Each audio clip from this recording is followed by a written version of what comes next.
تابعونا اللاعب خالد اسماعيل لردة فعل فريق الرجاء. هل ستحضر الآن تصويب؟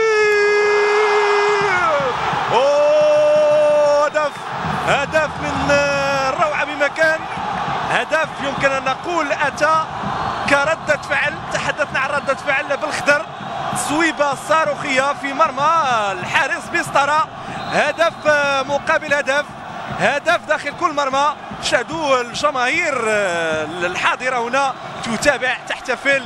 اعتقد ان المباراة غادي تعرف تشويق كبير، ندية كبيرة، إثارة كبيرة. هذه هي مباراة القمة بطبيعة الحال. إذا اللاعب بالخضر كيسجل الهدف الثاني في المباراة وهو هدف التعادل.